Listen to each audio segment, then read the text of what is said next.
আমার প্রিয় ছোট ভাই হাফেজ মাওলানা আতিকুর রহমান আশরাফি, আমার পরম শ্রদ্ধেয় বড় ভাই, আমার প্রিয় শায়েখ, আমার কলিজার টুকরা, উম্মতের দরদি রাহবার হযরত মাওলানা মুফতি আনিসুর রহমান আশরাফি হাফিজাহুল্লাহ, আল্লাহ হযরতের হায়াতের মধ্যে বরকত দান করুক, বলি আমিন। ওয়ামা আতাকুমুর রাসূলু ফাখুযূহু ওয়ামা নাহাকুম আনহু ফান্তাহু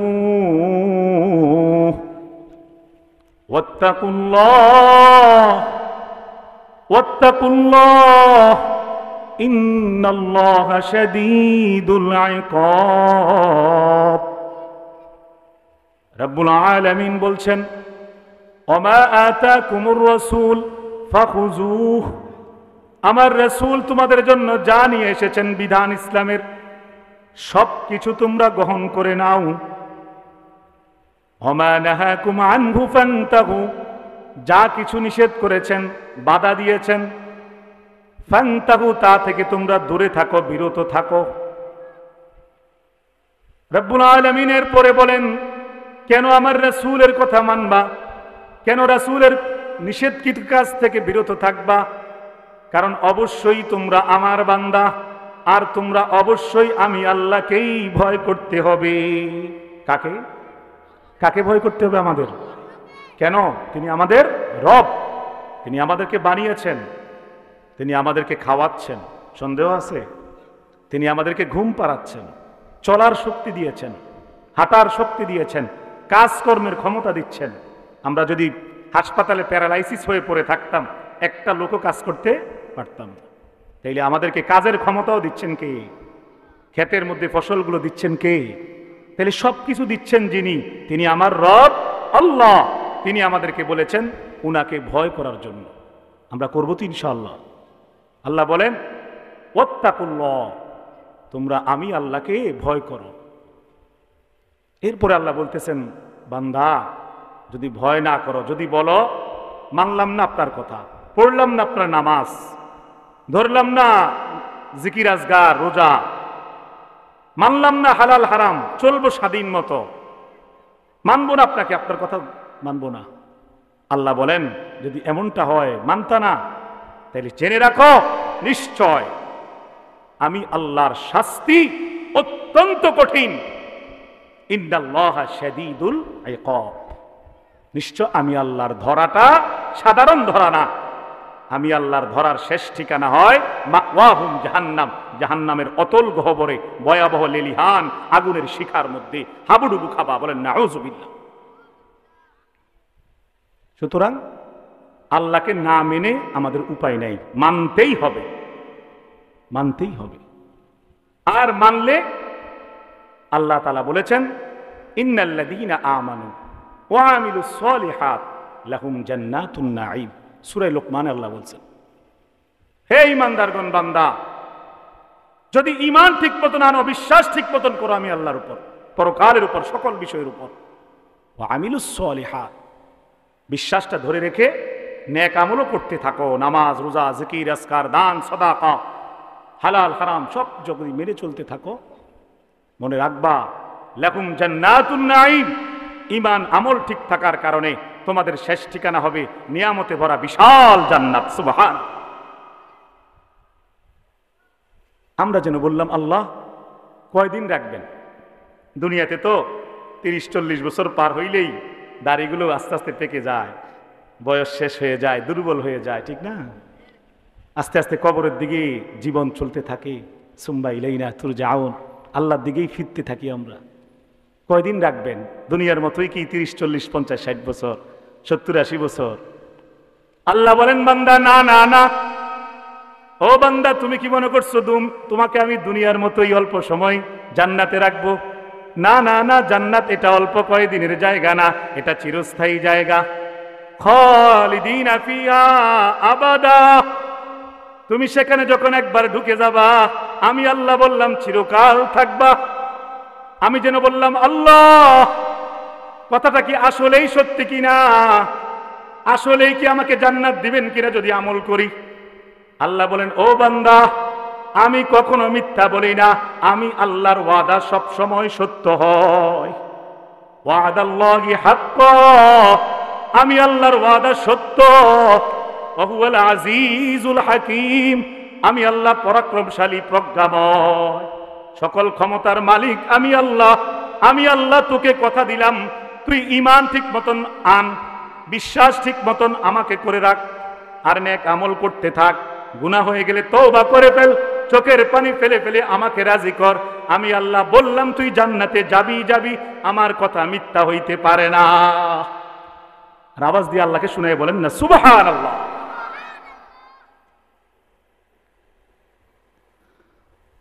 বলেন আলহামদুলিল্লাহ। কি আল্লাহ পাইলাম আমরা না? গুনাহ করলেও বলতেছে কি মাফ করে দিব। সুবহানাল্লাহ সুবহানাল্লাহ। লা তাকনাতু মির রাহমাতিল্লাহ, প্রসিদ্ধ আয়াত, তারপরেও বলতে মন চায় ইন্নাল্লাহা ইয়াগফিরুয যুনুবা জামিআ ইন্নাহু হুয়াল গফুরুর রহিম। বান্দা তুমি কি পরিমাণ গুনাহ করছো? সাগরের সমস্ত পানির মতন কি গুনাহ করছো কিনা? উঁচু উঁচু পাহাড় সমান গুনাহ হয়ে গেছে কিনা? সমুদ্রের মতন গুনাহ হয়েছে কিনা? জমিন থেকে আসমান সমান গুনাহ করছো কিনা? কোনো টেনশন নাই, শুধু এক ফোঁটা চোখের পানি ফেলে তওবা করে ফিরে আসো। ইন্নাল্লাহা ইয়াগফিরুয যুনুবা জামিআ, নিশ্চয় আমি আল্লাহ চোখের পানি জমিনে পড়তে দেরি, তোমার জিন্দেগীর সমস্ত গুনাহ মাফ করতে দেরি করব না। আমাদের আল্লাহ ভালো না খারাপ? কত ভালো, অল্প কদ্দুর। স্বার্থ বেশ কম হইলে আল্লাহ ছেড়ে দেয় আমাদেরকে?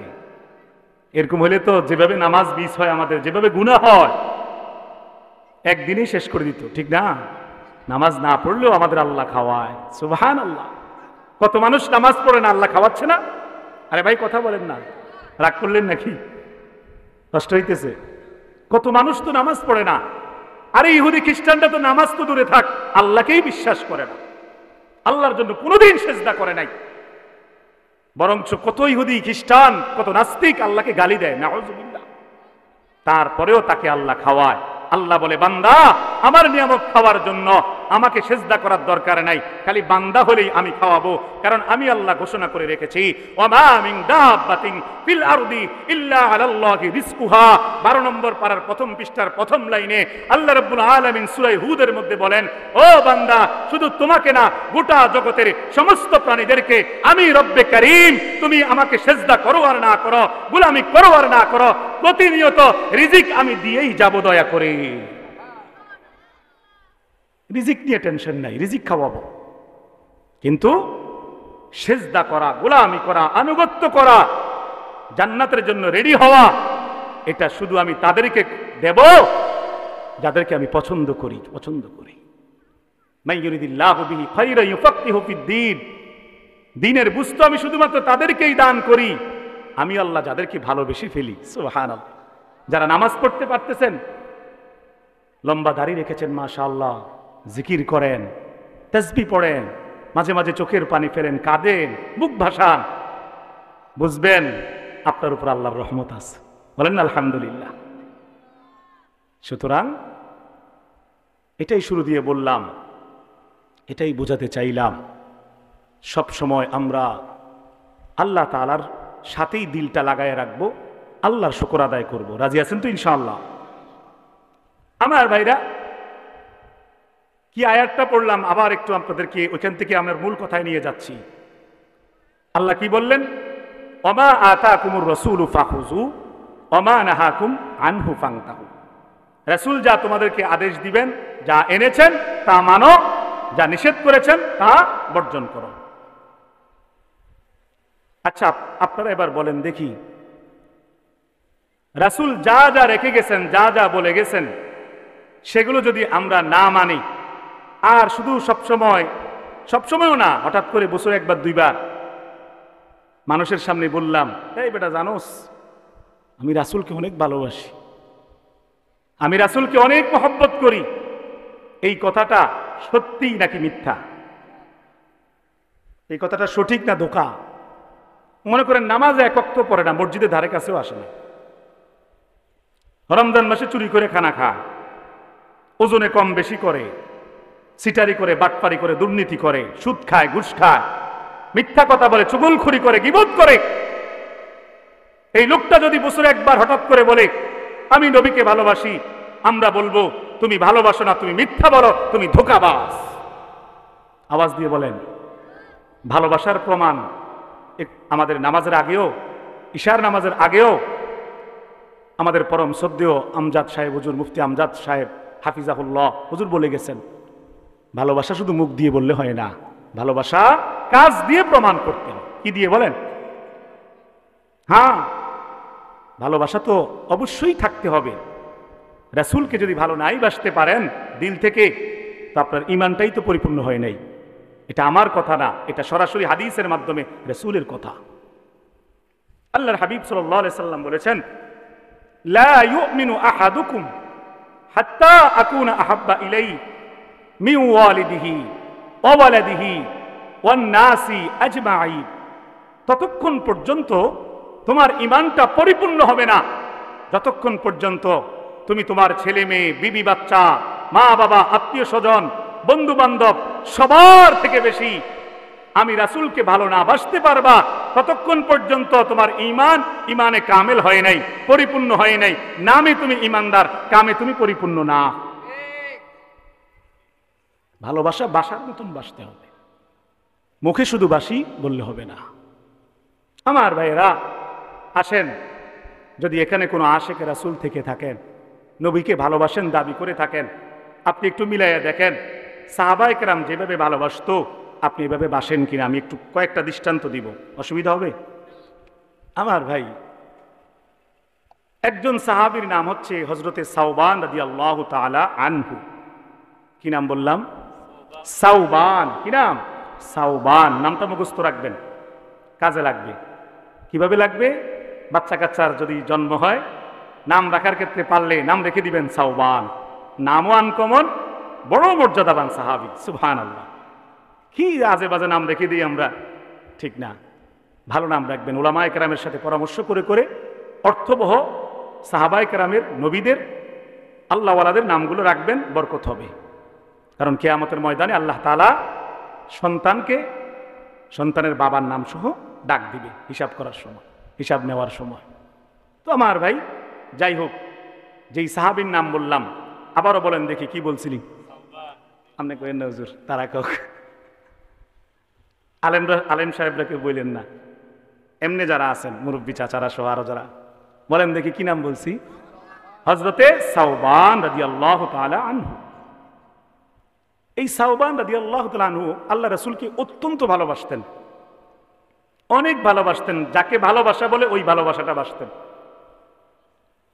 উনি একদিনও আল্লাহ রাসূলকে না দেখে থাকতে পারতেন না, ওনার কলিজা ছটফট ছটফট করত। কথা বুঝছেন? কোনো কারণ ছাড়াই উনি নবীজির সাথে সাক্ষাৎ করতে যাইতেন। আমরা হুজুরদের সাথে কেন আসি? প্রয়োজন হলে। কিন্তু হযরত সাওবান প্রয়োজন নাই, রাসূলের দিদারের জন্য, রাসূলের ভালোবাসার জন্য প্রতিনিয়ত রাসূলকে খুঁজে বের করতেন। সুবহানাল্লাহ। এরকম একদিন হযরত সাওবান রাদিয়াল্লাহু তাআলা আনহু আল্লাহর হাবিব সাল্লাল্লাহু আলাইহি সাল্লামকে দেখার জন্য এক জায়গায় গেছেন। নবীজি তখনও সেখানে আসেন নাই।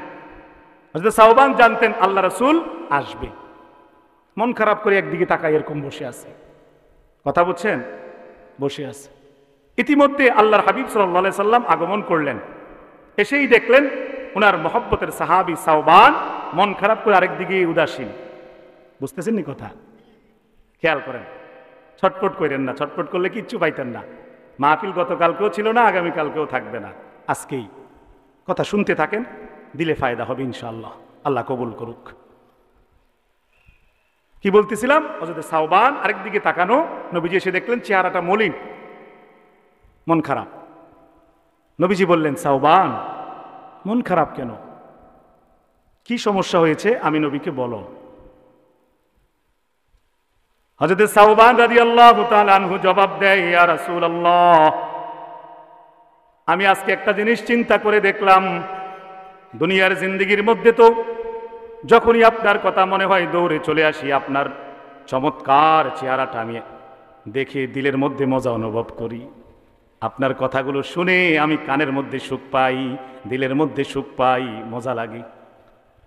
ইয়া রাসূলুল্লাহ, আজকে হঠাৎ করে মাথার মধ্যে একটা চিন্তা আমার মাথা নষ্ট করে দিতেছে। কিয়ামতের ময়দানে যখন বিচার হয়ে যাবে, একদল মানুষ যাবে জান্নাতে, আরেক দল যাবে জাহান্নামে। আমি সাওবানকে আপনার ভালোবাসার কারণে আল্লাহ হয়তো জান্নাতেই দিবে। সাহাবায়ে কেরাম জান্নাতি না? ইয়া রাসূলুল্লাহ, কিন্তু আমার টেনশনটা হচ্ছে এখানে, যদিও জান্নাতে আল্লাহ আমাকে দেয়, আমার জান্নাতটা তো হয়তো অনেক দূরে হবে। আপনি তো শ্রেষ্ঠ নবী, আপনি তো নবীদের সরদার, আপনি তো আল্লাহর অত্যন্ত কাছের নবী, আপনাকে তো আল্লাহ তাআলার একেবারে কাছে রাখবে। জান্নাতে যাওয়ার পরে তো দুনিয়ার জিন্দেগিতে যেভাবে আপনি নবীকে আমি প্রতিনিয়ত দেখতে পাই, জান্নাতে গেলে তো দেখতে পারতাম না মনে হয়। বুঝতেছেন নি কথা? আল্লাহর হাবিব কি বলে সান্ত্বনা দিবে যখন বুঝতেছিলেন না। সাওবানকে মহব্বত করে সাওবানের দিকে তাকাইয়াছিলেন। ঠিক এমতো অবস্থায় আমার ভাইরা, ওই সাওবানের মহব্বতের কথার জবাব নবীজি দিতে হয় নাই। সূরাতুন নিসার 69 নম্বর আয়াতটা আল্লাহ জিব্রাইল ফেরেশতাকে দ্রুত পাঠাইয়া বললেন, যাও আমার নবীর কাছে আমার নবীর এই আশিক সাহাবীর কথার জবাব হিসাবে সূরা নিসার 69 নম্বর আয়াতটা শুনাইয়া দাও। সাওবানের কথার উত্তর আমি আল্লাহ কোরআন দিয়ে দিলাম।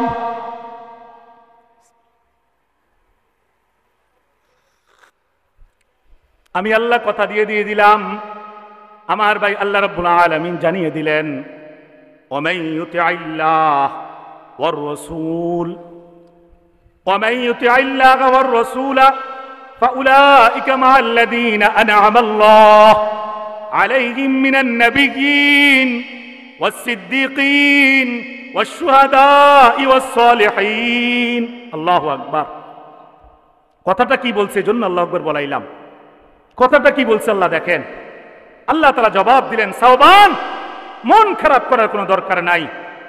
দুনিয়াতে যারা আমি আল্লাহর আনুগত্য করবে, ওয়ামান ইউতিইল্লাহ, 2 নম্বরে ওয়ার রাসূল, রাসূলদের আনুগত্য করবে, ফাউলাইকা মাআল্লাযীনা আন'আমাল্লাহু আলাইহিম মিনান নাবিয়্যিন, জান্নাতের মধ্যে তারা নিয়ামত প্রাপ্ত নবীদের সাথেই নিয়মিতই থাকবে। সুবহানাল্লাহ, দূরে থাকবে এমনটা না তুমি যেটা ভাবতেছো।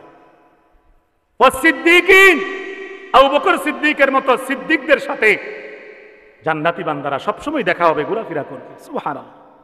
ওয়াশ-শুহাদা, যারা আল্লাহ রাস্তায় জান উৎসর্গ করে শহীদ হয়েছে, আল্লাহ যাদেরকে বিনা হিসেবে জান্নাতে নেবেন। যেই শহীদরা কবরে মরে না, জিন্দা, বাল আহইয়াউ ওয়ালাকিন লা তাশউরুন, জান্নাতের মধ্যে সেই শহীদদের সাথে জান্নাতীরা নিয়মিতই দেখা হবে।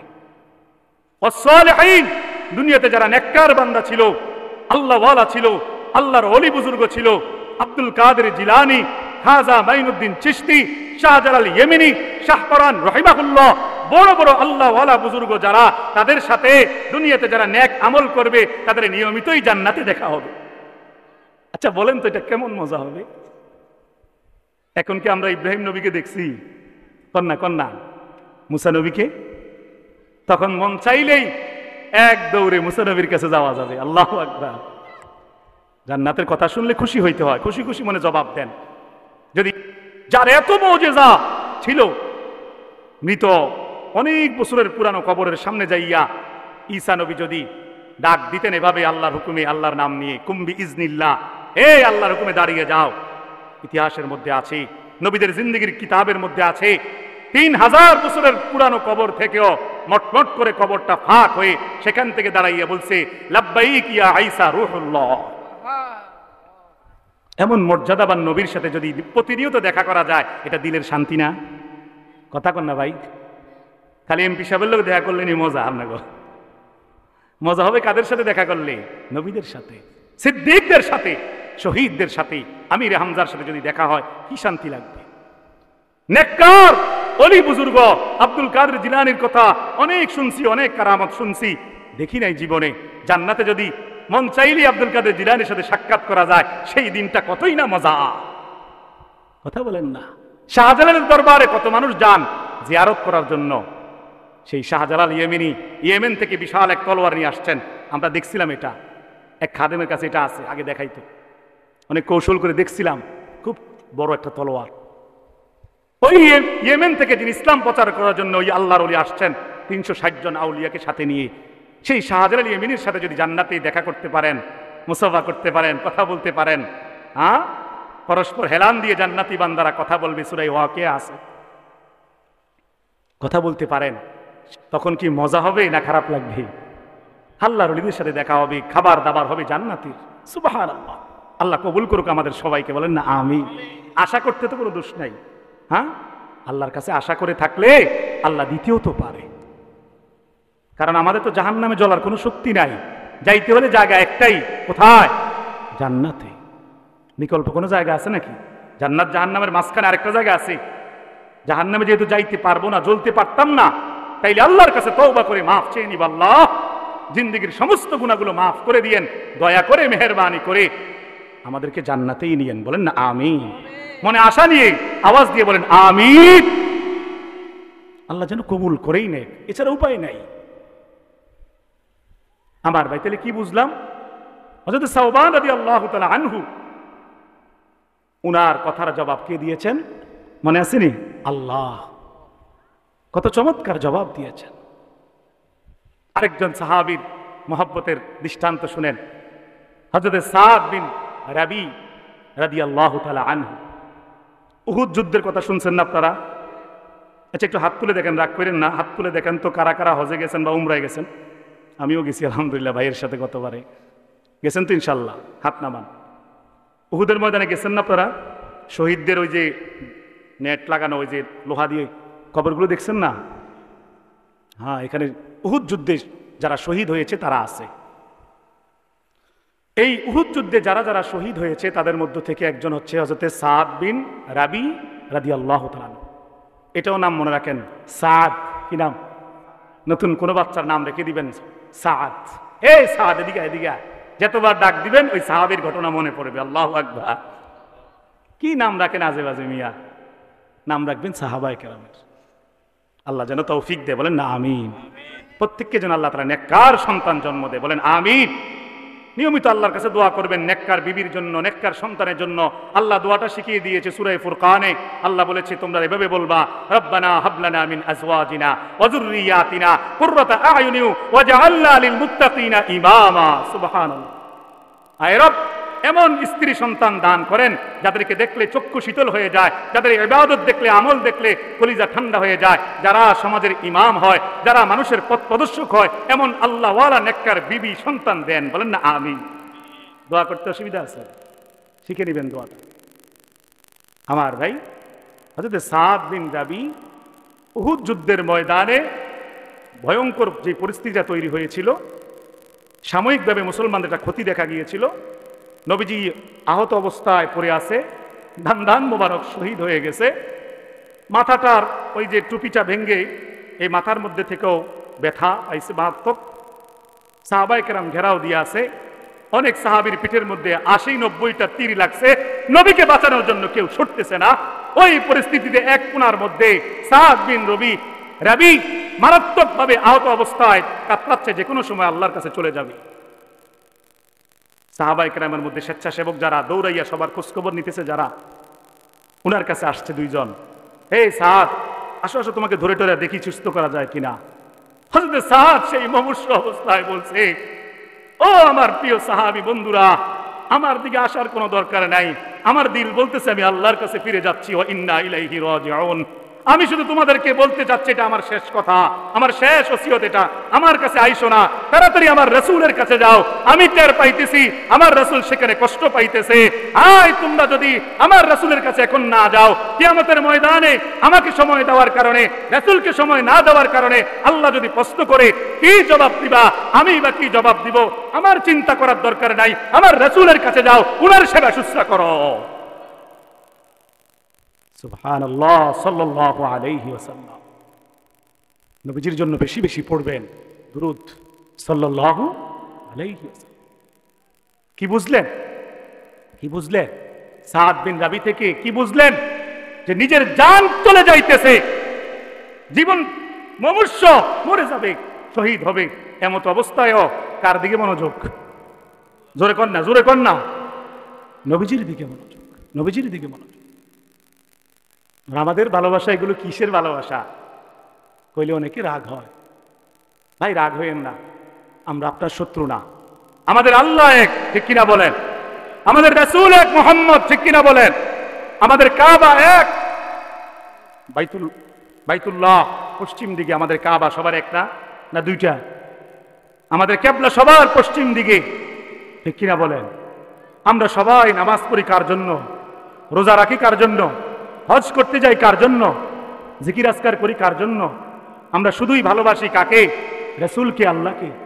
তাহলে কাজ্জা কেরাঙ্গারের দরকারটা কি? কোনো দরকার আছে? ছোট ছোট ছোট ছোট কিছু বিষয় নিয়ে এগুলোর সমাধান উলামা একরামের কাছে আছে, এগুলো নিয়ে মারামারি ঝগড়া করার কোনো দরকার নাই, ঠিক না? মূল জিনিস তো সব এক, না ভেজাল আছে? কেউ কি কইছেন আমার 6 ওয়াক্ত? না আমার ভাই, ভালোবাসাটা দেখাইতে হবে শুধুই মুখে দিয়ে না, কাজ দিয়ে, কাজ দিয়ে, কাজ দিয়ে। কাজের মধ্যে অন্যতম একটা কাজ, যে বলবেন রাসূলকে ভালোবাসি, তার জন্য অন্যতম একটা কাজ হচ্ছে রাসূলের ভালোবাসা দেখানোর দুরূদ পড়া। কি পড়া? জোরে বলেন না। দুরূদ পড়া। পড়বেন তো দুরূদ ইনশাআল্লাহ? সবে বরাতের রাইতে শুধু, ঠিক না? সবে কদরের রাইতে কদ্দুর? না সারা বছর? প্রতিদিন যখনই সুযোগ পাই বলেন ইনশাআল্লাহ। আমার ভাইরা, ছোট্ট একটা ওয়াকিয়া বলি আপনাদেরকে, দুরূদ পড়ার দ্বারা কি লাভ হয়, প্রসঙ্গক্রমে এসে গেছে। হ্যাঁ, উসমানিয়া সাম্রাজ্যের শেষ যিনি খলিফা ছিলেন, মানে একবারে শেষ সুলতান যিনি ছিলেন, একবারে শেষ সুলতান, সুলতান আব্দুল হামিদ, যার পরে আর সুলতান হয় নাই ইসলামী সাম্রাজ্যের। কৌশল করে ওনাকে সরাইছে ইহুদিরা, খ্রিস্টানরা। অত্যন্ত ন্যায়পরায়ণ একজন শাসক ছিলেন। বেশি দিন না, 120-25 বছর না, মানে 1900 কত সাল জানি পর্যন্ত ছিল, প্রথম দিকে 1920 সালের ভিতরেই। এরপর ওর থেকে ক্ষমতা ছিনিয়ে নিছে ওই যে তুরস্কের দিকের, ইস্তাম্বুলের।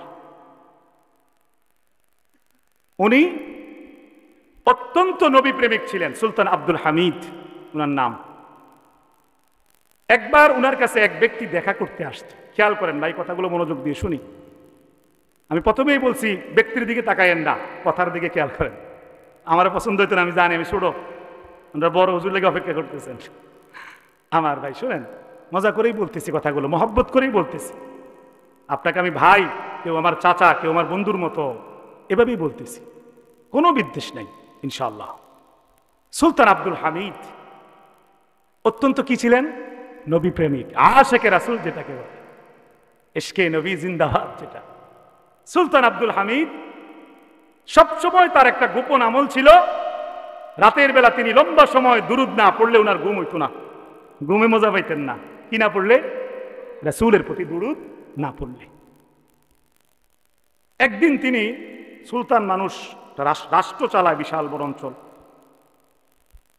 একদিন তিনি বিভিন্ন কাজের পেরেশানির কারণে শরীর দুর্বল ছিল, ক্লান্ত, পরিশ্রম করে আসছে, শুইছে আর ঘুম ধরে গেছে, হয় না এরকম? ওই দিনে আর কি পড়া হয় নাই? দুরূদটা পড়া হয় না। এর পরপরই একজন ব্যক্তি, পরের দিন বা 2-1 দিন পরে একজন ব্যক্তি দেখা করতে আসছে সুলতান আব্দুল হামিদের সাথে, সাধারণ একজন ব্যক্তি। সুলতান আব্দুল হামিদের যারা প্রহরী, দেহরক্ষী, তারা ওনাকে ঢুকতে দিচ্ছিল না। হ্যাঁ, তুমি কি দেখা করবা, তুমি কে? কয় না, আমার ওনার সাথে একটা জরুরি কথা আছে, তোমাগুলো পাওয়া যেত না। 2-3 বার বিরক্ত করার পরে তাদের একজন গিয়ে সুলতান আব্দুল হামিদকে জানাইছে, কোত্থেকে এক লোক আসছে, খুব জোরাজোরি করতেছে, আপনার সাথে নাকি আর কি কাজ আছে। সুলতান আব্দুল হামিদ বলে, ঠিক আছে নিয়ে আসো। নিয়ে আসা হয়েছে। ইতিহাসের মধ্যে লেখা আছে, স্পষ্ট সত্য ঘটনা।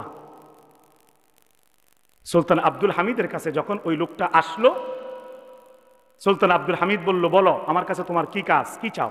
বুঝতেছেন নি কথা? ওই ব্যক্তি বলল, আমার অনেক টাকার ঋণ, আপনি ওই ঋণগুলো শোধ করে দিবেন। ডাইরেক্ট কইতেছে। কাকে? সুলতানকে। আশ্চর্য কথা, ঋণ হচ্ছে তোমার, আমি শোধ করবো কেন? রাষ্ট্রের সম্পদ এটা যাকে তাকে দেওয়া যাবে না, ঠিক না? কয়, আপনাকে ঋণগুলো শোধ করে দেওয়ার জন্য আমাকে একজন গত রাতে স্বপ্নে বলছে। সাল্লাল্লাহু আলাইহি ওয়াসাল্লাম। আয় আল্লাহ, আমাদেরকে যদি এরকম দেখায় দিত। আপনার ঋণগুলো শোধ করে দেওয়ার জন্য, আমার ঋণগুলো শোধ করে দেওয়ার জন্য গত রাতে একজন আমাকে স্বপ্ন দেখায় বলছে আপনার কাছে আসার জন্য আপনি নাকি দিয়ে দিবেন। সুলতান আব্দুল হামিদ অবাক হয়ে বলল, কে তোমাকে স্বপ্ন দেখাইছে, কে পাঠাইছে, কি বলছে, ঠিক করে কও, ক্লিয়ার করে কও মিয়া। ওই ব্যক্তি জবাব দেয়, ও সুলতান আব্দুল হামিদ, গত রাতে যিনি আমার স্বপ্নে এসেছেন তিনি আর কেউ নয়, সরওয়ারে কায়নাত নবী মুহাম্মদুর রাসূলুল্লাহ পড়েন সাল্লাল্লাহু আলাইহি। তিনি এসেছেন, তিনি আমাকে বলেছেন আমার সুলতান আব্দুল হামিদ গত রাতে ঠিক মতন দুরুদ পড়ে নাই, ওই দুরুদের যে পড়ে নাই ওই দুরুদের কাফফারা হিসেবে তোমার ঋণগুলো সে শোধ করবে তার নিজস্ব টাকা থেকে। বিশ্বাস করেন আমার ভাই সুলতান আব্দুল হামিদ ওই লোকটাকে এই কথাটা বলতে না বলতেই একটা পোটলা, বিশাল বড় তৎকালীন সময়ের অনেক টাকার একটা পোটলা দিয়ে দিছে, যেটা দিয়ে তার ঋণ শোধ হয়ে যেত। দিয়েই আবার বলতেছে, সুলতান আব্দুল হামিদ বসার থেকে দাঁড়ায় গেছে কাঁপতে কাঁপতে, যে নবীজি তার নাম নিছে ওই ব্যক্তির স্বপ্নের মধ্যে। সুলতান আব্দুল হামিদ বলতেছে, এই লাইনটা শেষ যে কথাটা কইছ, নবীজি আমার সম্পর্কে কি বলছে আবার বলো।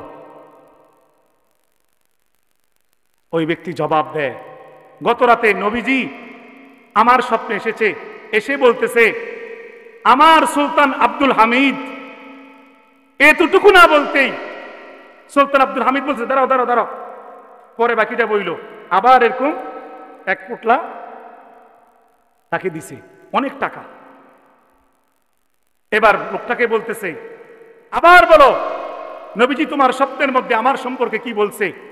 ওই লোকটা আবার বলতেছে যে গত রাতে নবীজি বলছে আমাকে আমার সুলতান আব্দুল হামিদ গতকালকে ঠিক মতন দুরুদ পড়ে নাই, ঘুমায় গেছে, দুরুদ যে পড়ে নাই এটার কাফফারা হিসাবে তোমাকে যেন তোমার ঋণগুলো শোধ করায় দেয়। সুলতান আব্দুল হামিদ আরো বড় পোটলা তাকে দিয়ে দিছে, সব দিয়ে লাইতে আছে, কিচ্ছু রাখতো।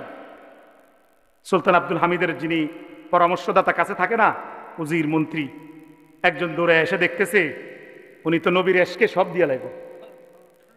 উনি তাড়াতাড়ি থামাইছে, ও সুলতান দাঁড়ান না, এভাবে তো সব শেষ হয়ে যাবে।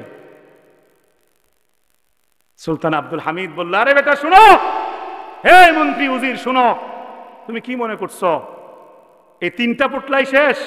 সে যেই কথা বলছে তার এই কথা 100% সত্য। আমি যে কালকে দুরুদ পড়ি নাই এটা পৃথিবীর কেউ জানতো না, আমি যে প্রতিদিন লম্বা সময় দুরুদ পড়ি এটাও কেউ জানতো না। সুতরাং তার কথা 100% সত্য, অবশ্যই তাকে রাসূল স্বপ্নে দেখাইছে, পৃথিবীর কেউ জানে না আমি সুলতান আব্দুল হামিদ কি পরিমাণ নবীর আশিক, কি পরিমাণ নবীর প্রতি দুরুদ পড়ি বলেন সাল্লাল্লাহু আলাইহি ওয়াসাল্লাম। আজকে যদি সে আমার কাছে আমি সুলতান আব্দুল হামিদের পুরো রাজত্বটাও চাই, সবটা দিয়ে দিব। জোরে কন্যা সুবহানাল্লাহ, সবটা দিয়ে দিব, সবটা, একটু রাখতাম না। দেখেন একজন শাসক কি পরিমাণ ইনসাফওয়ালা, কি পরিমাণ নবী প্রেমিক, সব দিয়ে দিচ্ছিল তার জন্য নবীর ভালোবাসা। আর আমরাও শাসক পাইছিলাম মাশাআল্লাহ। আচ্ছা নেওয়াটা বাদ দেন না, নবীর বিষয় যেটা আইছে এটা কই। 13 সালের দিকে কতগুলো নাস্তিক, বেঈমান, বেয়াদব, কুলাঙ্গার রাসূলের বিরুদ্ধে ইচ্ছে মতো ফেসবুকে ইউটিউবে ভিডিও বানাইতেছে, ফেসবুকে লিখতেছে নবীজিকে নিয়ে, নবীজির স্ত্রী নাউজুবিল্লাহ হযরত আয়েশা রাদিয়াল্লাহু তাআলা আনহার চরিত্র নিয়ে নাউজুবিল্লাহ পড়েন না, অকথ্য ভাষায় নবীজিকে গালিগালাজ করতেছে প্রকাশ্যে। আমগো নবী প্রেমিক এক শাসক আছিল, হায় হায় হায় নাউজুবিল্লাহ, উনি তো বাধা তো দেয় নাই ওই নাস্তিক ব্লগারদের বিরুদ্ধে। হক্কানি উলামায়ে কেরাম যখন আন্দোলনে নামছে 2013 সালে 5 মে, সেই উলামায়ে কেরামকে গুলি করে করে ভাগাইছে। কথা বলেন বাস্তব না বাস্তব? এটা কি নবী প্রেমিক? এটা নবী প্রেমিক? ওরা আমাদেরকে বলে আমরা নাকি ধর্ম ব্যবসায়ী, নাউজুবিল্লাহ। আরে বেটা তোরা ধর্ম ব্যবসায়ী। নির্বাচনের 2-1 মাস আগে তোরা শাহজালাল মাজারে প্রত্যেক একটা হাওলা একটা 20 টাকা টুপি মাথার দিয়ে যাস, পাঞ্জাবি একটা করতে আনস, একদিনের লাগিয়া শাহজালালের মাজারে গিয়া কয় নির্বাচনী প্রচারণা বাবার দরবার থেকে শুরু করলাম। ধর্ম ব্যবসায়ী কারা? আমরা না তারা? কোন? তারা ধর্মটাকে পুঁজি করে ভোট পাওয়ার জন্য শাহজাহানের মাজার থেকে লম্বা গাড়ির বহন নিয়ে ঘুরে ভোট পাওয়ার জন্য। ভোট পাওয়া যখন শেষ, ক্ষমতায় যখন যায়, এরপরে আর নবীর আশিকদের কোনো খবর নেয় না, ওলামায়ে কেরামের কোনো খবর নেয় না, ইসলাম বিরোধী কার্যকলাপ করতে থাকে। ওলামায়ে কেরাম আন্দোলন করলে গুলি করে মেরে ফেলে, জেলখানার মধ্যে নিয়ে কাউকে 1 বছর, কাউকে 2 বছর, কাউকে 3 বছর জেলখানার মধ্যে পচায়, কাউকে অঙ্গ পতঙ্গ ভাঙ্গা শেষ করে দেয়, কাউকে বিনা কারণে জঙ্গি ট্যাগ লাগাইয়া বছরের পর বছর আয়না ঘরের মধ্যে ফালাইয়া রাখছিল। এগুলো কি বানায় করতে আছি? এখন যদি এগুলো কেউ কয় এই দলের আপনি বানায় এখন, তাহলে বাংলাদেশের 18 কোটি জনগণ আমার পক্ষে থাকবে, তোর পক্ষে থাকবে না। এটা একটা কথা মিথ্যা না, এটা সূর্য যেরকম উদিত হয়, এই কথাগুলো সূর্য উদিত হওয়ার মতন একটা সত্য জিনিস। এভাবেই করছে তারা, এজন্যই আল্লাহর গজবটা এভাবেই আসছে, অপমানটা এভাবেই আসছে। আজকে মানুষ সি সি সি সি করে, দূর দূর করে। আদালতে হাঁটতে লাগলেও মানুষ পচা ডিম মারে, ঠিক কিনা? আল্লাহ এদেরকে বুঝ দেখ, হেদায়েত দেখ, বলেন না আমিন। আমরা দোয়া করলাম, আমরা তাদের সাথে বিদ্বেষ করতে চাচ্ছি না, কাজ্জা করতে চাচ্ছি না, সাফাতে দিয়ে হাতাহাতি করতে চাচ্ছি না, আমরা তাদের জন্য দোয়া করলাম। কবি নজরুল বলেছেন, ওরা কাদা ছুঁড়ে বাধা দেবে ভাবে, ওরা কাদা ছুঁড়ে বাধা দেবে ভাবে, ওদের অস্ত্র নিন্দাবাদ, আমরা ফুল ছুঁড়ে মারিব ওদের, বলিব এক আল্লাহ জিন্দাবাদ। আমরা কাজ্জা করব না, আমরা হেদায়েতের দোয়া করব। ভালো হয়ে গেলে পরকাল হয়তো সুন্দর হইতে পারে। তওবা করলে, অতীতের গুনাহ থেকে ফিরে আসলে, অতীতের কাজের ব্যাপারে, জুলুমের ব্যাপারে লজ্জিত হইলে আল্লাহর কাছে এখনো সুযোগ আছে, মৃত্যুর আগে হয়তো আল্লাহ মাফ করতেও পারে। আর যদি লজ্জিত না হইয়া ঠাট্টারামি কইরা এখনো ষড়যন্ত্র করো, অডিও বার্তা পাঠাও, হ্যাঁ তো খবর আছে, অপেক্ষা করো জাহান্নামের জন্য। হাজার হাজার মানুষের খুনের অপরাধ নিয়ে বাঁচতে পারবা না আল্লাহ না চাইলে, ঠিক কিনা বলেন আমার ভাইয়েরা? তাইলে বলেন, যে আয়াতের সাথে কথা বলতেছি, ভালোবাসা শুধু মুখ দিয়ে হবে তাই তো? কাজ দিয়ে। কি দিয়ে বলেন? কাজ দিয়ে। কাজ দিয়ে কি দিয়ে বলেন? আরে আমার মা বোনরা যারা শুনতেছেন, আপনারা নবীকে কদ্দুর ভালোবাসেন, আর নবীর সাহাবী আশেক মহিলা নবীকে কদ্দুর ভালোবাসছে। আপনাদের ভালোবাসা আর তাদের ভালোবাসা রাত দিন ডিফারেন্স, রাত দিন ডিফারেন্স। প্রসিদ্ধ ইতিহাস, তারপরে এই বরকতময় মজলিসে বললে দিনের ফায়দা হবে, প্রশান্তি হবে। ওলামায়ে কেরাম অবশ্যই জানেন, আপনারাও হয়তো জানেন, তাও একটু মনে করিয়ে দিচ্ছি, খেয়াল করে শুনেন। আবার উহুদের যুদ্ধের দিকে যাচ্ছি।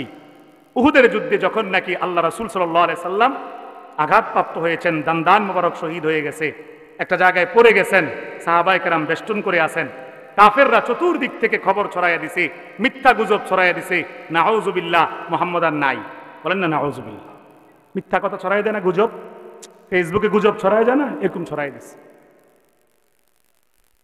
চতুর্দিকে যখন এই খবর গেছে বিভিন্ন জায়গার, নবীর আশেক সাহাবীরা অস্থির হয়ে গেছে। আরে কয় কি, আমার রাসূল নাই? এক মহিলা সাহাবী দৌড়ানো শুরু করছে, হায় হায় আমার রাসূল নাই।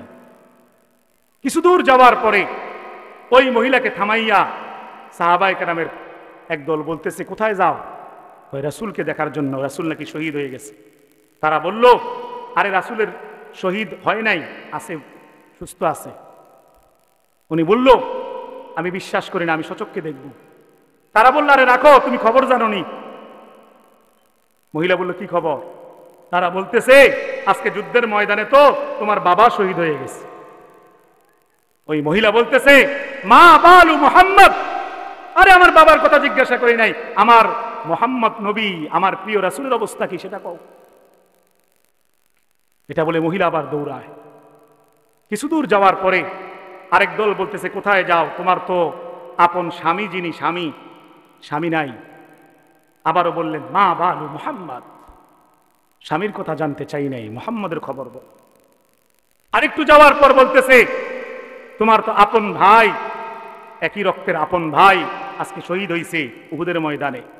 দেখেন একজনের পর একজন হারাইতেছে, হৃদয় কোন দিকে ছুটছে। উনি বলতেছে না ভাইয়ের খবর তো জানতে চাই নাই, মুহাম্মদ সাল্লাল্লাহু আলাইহি ওয়াসাল্লামের খবর বল। কিছু দূর যাওয়ার পরে বলতেছে তোমার আদরের ছেলেটা নির্মম ভাবে আজকে শহীদ হয়ে গেছে আঘাতপ্রাপ্ত হয়ে, তুমি কোথায় যাও? বলতেছে ছেলের খবর জানতে চাই নাই। আরে সরো, আমি নবী মুহাম্মদের খবর জানতে চাই। এই কথা বলে মহিলা এক দৌড়ে নবী মুহাম্মদের কাছ পর্যন্ত চলে গেছে। সাহাবায়ে কেরাম বেষ্টন করা ছিল। ওই মহিলা বলতেছে, ও সাহাবীরা, আমার নবী মুহাম্মদের অবস্থা কি? সাহাবায়ে কেরাম জবাব দেয়, নবী মুহাম্মদ আঘাতপ্রাপ্ত হয়েছে, তবে শহীদ হয় নাই, সুস্থ আছে।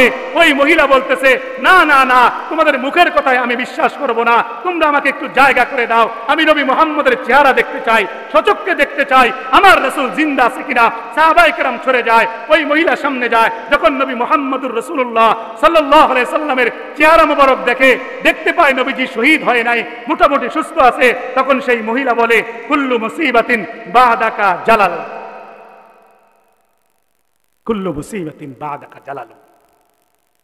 যত রকমের মুসিবতের কথা পিছনে গেছে আমার, বাবা, ভাই, স্বামী, ছেলে, একদম নিকট আত্মীয়, চারজন শেষ হয়েছে, এগুলি মুসিবত না? যুগের মহিলা হইলে বুক চাপড়াইয়া প্রথমেই পড়ে গেলে লিখবে উসইয়া, বাপের খবরটা শুনলেই।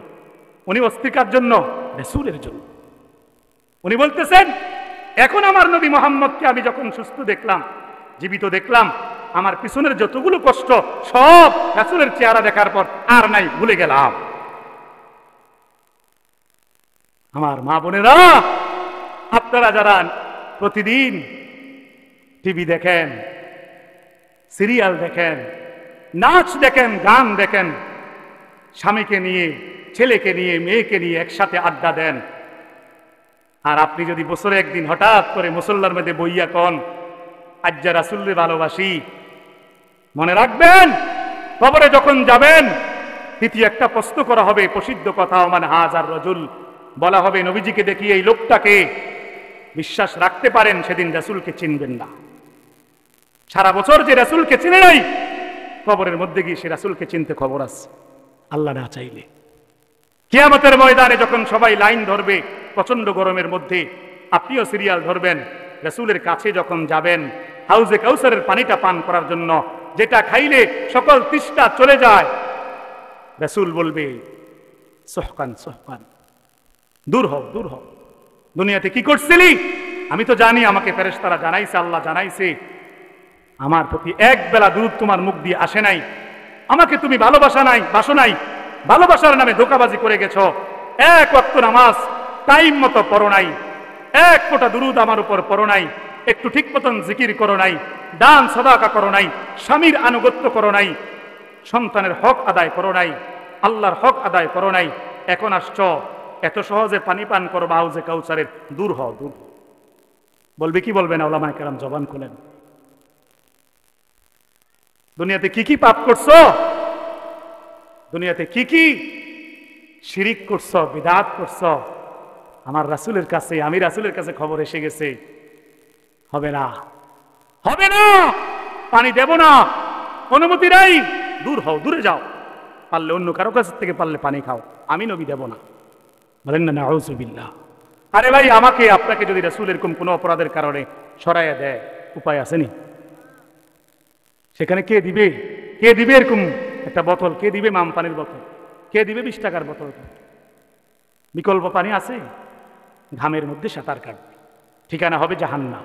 বলেন নাউযুবিল্লাহ। এজন্য আমার ভাই, ভালো যদি বাসতে চান, বাসার মতন বাসে, যাকে ভালোবাসা বলে সেই ভালোবাসা বাসে। বছরে একবারও যদি রাসূলের জন্য ভালোবাসি বলতেছেন, একবারও বছরে রাসূলের মহব্বতে এই চোখগুলো থেকে একটু পানি আসে না, কিসের ভালোবাসা? কিসের ভালোবাসা? বিশ্বাস করেন, হযরতে আব্দুল্লাহ নামক এক সাহাবী, হযরত আব্দুল্লাহ রাদিয়াল্লাহু তাআলা আনহু, উনার কানে যখন খবর আসছে রাসূল আর দুনিয়াতে নাই, উনি তখন আসমানের দিকে তাকাইয়া আল্লাহকে বলছে, আল্লাহ, ও আল্লাহ, যেই দুই চোখ দিয়ে আমি আমার রাসূলকে আর দেখতে পারবো না, খবর আসছে রাসূল নাই। আল্লাহ আমার এই চোখগুলোর মধ্যে আর পাওয়ার রাখেন না, পাওয়ার সরাইয়া দেন, আমাকে অন্ধ বানায় দেন বাকি জিন্দগিটা, যেই চোখ দিয়ে আমার নবীর চেহারাটা সুন্দরভাবে দেখতে পারবো না। এই চোখ আর রেখে লাভ কি, আপনি এটা অন্ধ করে দেন। এটাকে বলে ভালোবাসা। ভালোবাসার কোনো লিমিট নাই। এটা ওই প্রেমিকার জন্য না, অবৈধ প্রেম ভালোবাসার নামে একটা মেয়ের জন্য যে দুষ্ট ছেলেগুলো, দুশ্চরিত্র ছেলেগুলো, যুবকরা বিনা কারণে অহেতুক জানটা দিয়ে দেয়, ফাঁসি দেয়, হ্যাঁ, বিষ খায়, ট্রেনের চাকার নিচে চলে যায়, এটা সম্পূর্ণ অহেতুক। যুবকরা ভালো করে শোনো, আমার ভাই তোমাকে বলছি, আমিও যুবক, তুমিও যুবক, শোনো শোনো ভাই আমার, শোনো। কোন মেয়ের হাতে পড়ে যদি দেখো, প্রাসঙ্গিক কথাটা বলতেছি, যদি দেখো বিয়ে হচ্ছে না, হবে না, মেয়েটা অন্য জায়গায় বিয়ে হয়ে যাইতেছে, তোমার মন ভাঙ্গা মদ খাওয়ার দরকার নেই। হ্যাঁ, কেরির ওষুধ খাওয়ার দরকার নেই। কি ওষুধ খায়? কেরির ওষুধ। এক দূর 100 টিকা বিষ খাইয়া জান দিয়ে দেয়, কোনো দরকার নাই। দুনিয়াও শেষ, আখিরাতও শেষ। তোমার এটা কে শিখাইছে? প্রেমের মধ্যে, অবৈধ প্রেম এগুলোর মধ্যে শেখা খাইলে জান দিয়ে আরাম লাগে, তোমার কোন হুজুরে শিখাইছে? কোন হুজুরে শিখাইছে এগুলো?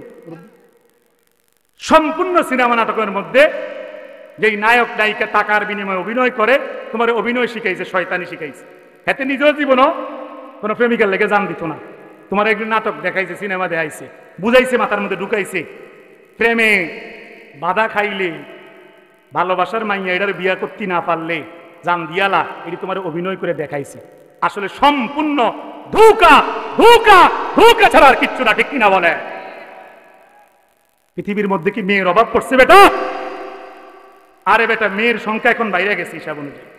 মানুষ জামাই খুঁজা পায় না, বিয়া করেন না যুবক নাই, শয়তানি করেন না যুবকের অভাব নাই, ঠিক কিনা বলে?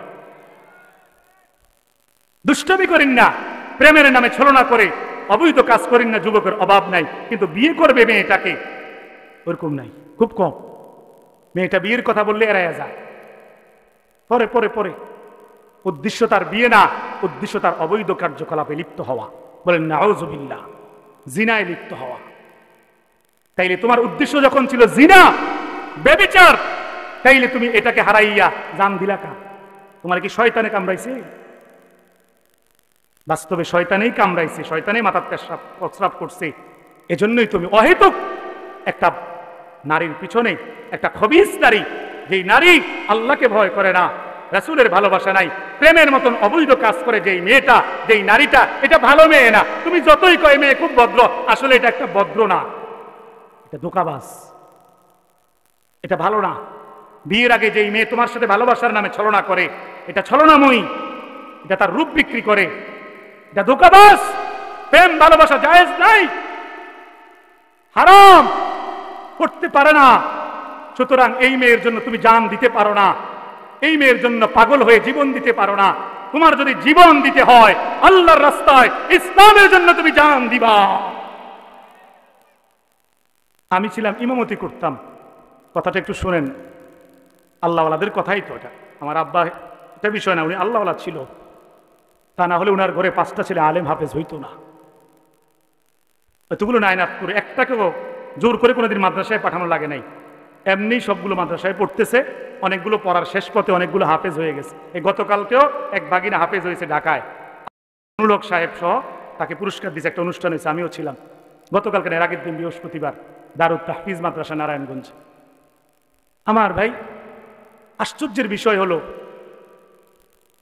রাত বিকাল থেকে আমি নবীনগর রসুল্লাবাদ ইমামতি করছিলাম তখন। তো আমি খবর পাইয়া আমার বড় ভাই আশরাফি সাহেব ফোন করছে, আনিসুর রহমান সাহেব, তাড়াতাড়ি বাড়িতে আসো, আব্বার অবস্থা ভালো না, সমস্যা নেই, তাড়াতাড়ি আয়া পড়ো। আমি তাড়াতাড়ি এসে পড়ছি। মাগরিবের পর থেকে আব্বার পাশে বসে কোরআন তেলাওয়াত করতেছিলাম, সূরা ইয়াসিন পড়তেছিলাম মুমূর্ষু রোগীর পাশে। আব্বার আমি তাকায় দেখছি সূরা শরীর অকেজু, শুধু জিহ্বাটা লড়ে, কান কাছে নিলে দেখা যায় আল্লাহ আল্লাহ আল্লাহ, এটা করতেছে। তেলাওয়াত করতে করতে করতে ক্লান্ত হইয়া এক পর্যায়ে অনেকেই শুয়ে গেছে 12টা 1টার দিকে, আশেপাশে পড়ে গেছে, শুইয়া ঘুম ধরে গেছে, বাচ্চারা শুয়ে গেছে।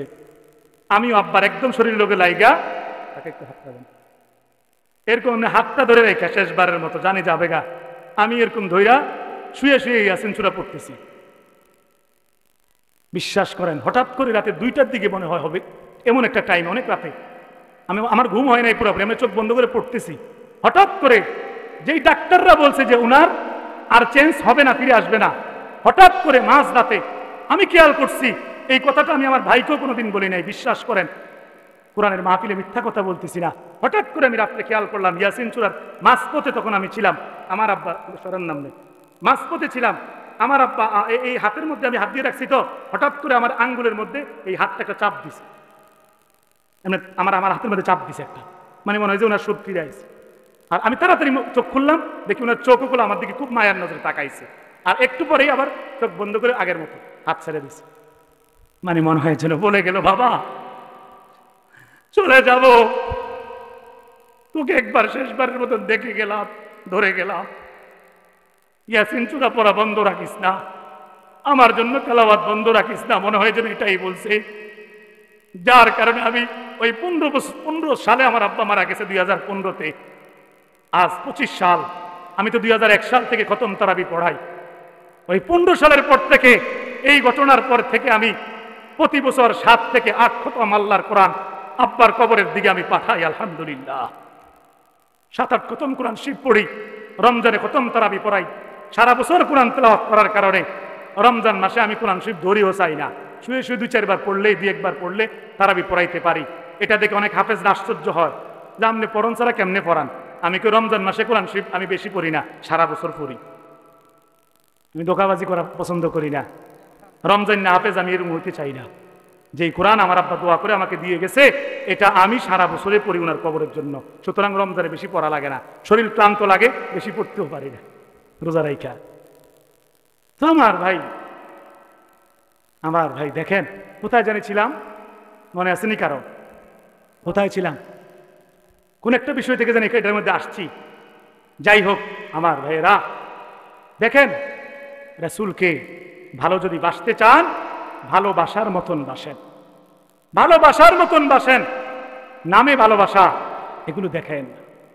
তো বলতেছিলাম আল্লাহর হাবিব সাল্লাল্লাহু আলাইহি সাল্লাম ইন্তেকালের পূর্ব মুহূর্তেও দ্বীনের মনে হয়েছে দাঈয়ান ইলাল্লাহ, দাঈর কাজটা করে গেছেন।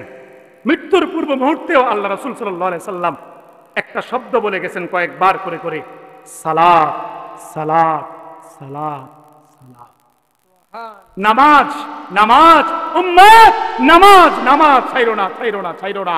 নামাজ না পড়লে আমি নবীও সুপারিশ করে তোমাকে জান্নাতে নিতে পারতাম না, কারণ কিয়ামতের দিন প্রথম হিসাব কিসের হবে? আল্লাহর হাবিব 23টা বছর, মোট 63 বছরের মধ্যে 23 বছর বেশি কষ্ট করছে। মক্কায় 13 বছর কষ্ট পাইছে, মদিনায় 10 বছর যুদ্ধ বিগ্রহ করে কষ্ট করছে। সমস্ত কষ্টগুলো করছে শুধুই নামাজ কায়েমের জন্য। ভাই আমার ভাই মনোযোগ দিয়ে শুনেন, বিরক্ত হয়েন না, হুজুর চলে আসবে, আমারও একটা হিসাব আছে, কথা যোগাযোগ আছে। আমরা একসাথেই আসছিলাম কোম্পানিগঞ্জ পর্যন্ত, আসা হুজুর আমাকে ছেড়ে দিছে, এদিকে বলছে তুই বয়ান করতে থাক, দোয়া করে দিলাম, তুই দোয়া বয়ান করতে থাক, আমি আসবো। আপনাদের কষ্ট হইতেছে নাকি? বিরক্ত হইতেছেন তো? আমার ভাই আল্লাহর হাবিব সাল্লাল্লাহু আলাইহি সাল্লাম খেয়াল করেন, মনোযোগ দেন। শয়তান কিন্তু মনোযোগ লড়াইবে, বিভিন্ন কথা আনাইবে। আরে দূর, এবারের কথা তো কোন হুননের কি আছে, ওই এদিকে যে একটু আড়া দিয়া, ওই আসলটা আয়ুক না, ধোকায় পড়েন না। আল্লাহর কথা হচ্ছে, রাসূলের কথা হচ্ছে, শুনতে থাকেন, লড়াচড়া করেন না, এদিকে তাকায় থাকেন।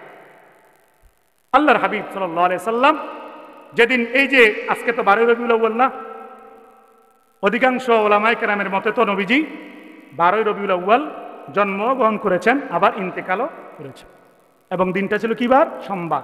সোমবারে এসেছেন, সোমবারেই আল্লাহর কাছে চলে গেছেন। তো যেই সোমবারে আল্লাহ রাসূল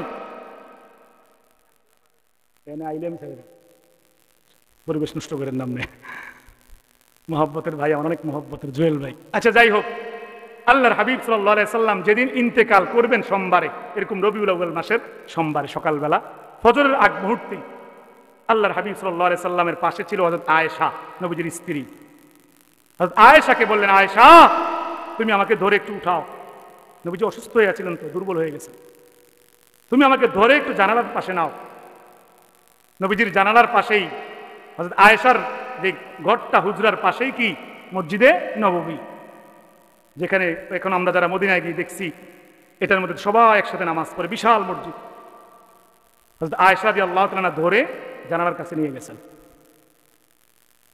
আল্লাহর হাবিব সাল্লাল্লাহু আলাইহি সাল্লাম জানালার পাশে গিয়ে, পর্দা সরানো হয়েছে, নবীজি একটু এমনি মাথাটা এমনি করে মসজিদে নববীর দিকে তাকাইলেন। তাকাইয়া দেখলেন গোটা মসজিদে অন্যান্য দিনের মতো নবীজি থাকলে যেরকম সাহাবায়ে কেরাম ভরপুর ভাবে ফজরের সালাত করার জন্য সারিবদ্ধ হয়ে যায়, আজকেও নবীজি মসজিদে যায় নাই, যেতে পারছেন না অসুস্থতার কারণে। কিন্তু নবীজি জানলা দিয়ে দেখলেন সমস্ত সাহাবায়ে কেরাম একজনও বাদ নাই, প্রত্যেকেই ফজরের নামাজে পুরা মসজিদে ভরা। সুবহানাল্লাহ। আমগো মসজিদেও তো পুরোটা ভরে যায়, ঠিক না? এর লাগি তো আমগো উপরে আল্লাহর এত বিভিন্ন লানত, আমগো আমলের কারণে, ঠিক না? আল্লাহর হাবিব সাল্লাল্লাহু আলাইহি সাল্লাম যখন দেখলেন সাহাবায়ে কেরাম ভরপুর, হযরত আবু বকর রাদিয়াল্লাহু তাআলা ইমামতির জায়গায় দাঁড়ানো নামাজ পড়াচ্ছেন। আল্লাহর হাবিব সাল্লাল্লাহু আলাইহি ওয়াসাল্লাম আয়েশাকে বললেন, আয়েশা আর দরকার নাই, আমাকে আবার আগের জায়গায় শোয়া দাও, যা দেখার আমার দেখা হয়ে গেছে। ও আয়েশা শুনো, তোমাকে বলে যাই, বিশ্বাস করো আয়েশা, আজকে আমি যখন আমার উম্মতকে, আমার বন্ধুদেরকে, সাহাবায়ে কেরামকে যখন দেখলাম ফজরের নামাজে তারা ভরপুর আসছে, আমি নবীর কলিজা শীতল হয়ে গেছে, ঠান্ডা হয়ে গেছে, দিল প্রশান্তি হয়ে গেছে। আমি যে ছোট কাল থেকে কষ্ট পাইতে পাইতে বড় হয়েছি, আমি যে জন্মের আগ থেকেই আমার বাবাকে হারিয়েছি, আব্দুল্লাহকে হারাইছি, আমি যে 6 বছর বয়সে মা আমেনা হারিয়েছে, তার যন্ত্রণাটা ভোগ করছি তিলে তিলে, মা হারার বেদনা। আমি যে আমার প্রিয় দাদা আব্দুল মুত্তালিবকে হারিয়েছি, যন্ত্রণা অনুভব করেছিলাম দীর্ঘদিন। আমি যে আমার চাচা আবু তালেবকে হারিয়েছি, এই কষ্টগুলো। আমি যে মক্কার জমিনের মধ্যে 40 বছর পরে যখন নাকি কালিমার দাওয়াত দিয়েছিলাম, মক্কার ওই কাফের বেঈমানরা, মূর্তি পূজকগুলো আমাকে পাগল বলেছে, আমাকে গণক বলেছে, আমাকে জাদুঘর বলেছে, কত গালিগালাজ করেছে, কত আঘাত দিয়েছে। আরে আবু জেহেল তো আমার গলার মধ্যে গামছা বেঁধে টানছে এমন জোরে, আমার ঘাড়ের মধ্যে কেটে গিয়েছিল। আমাকে তো রাস্তায় রাস্তায় অপমান করা হয়েছিল।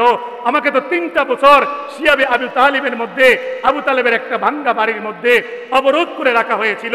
আমার সাহাবায়ে কেরাম সহ আমি তো গাছের পাতা খেয়েছি খাবার না পেয়ে। ও আয়েশা জানুনি, আমি তো তায়েফের ময়দানে 1টা মাস পর্যন্ত আমার সাথে যায়েদকে নিয়া কালিমার দাওয়াত দিয়েছিলাম, কেউ কালিমা পড়ে নাই।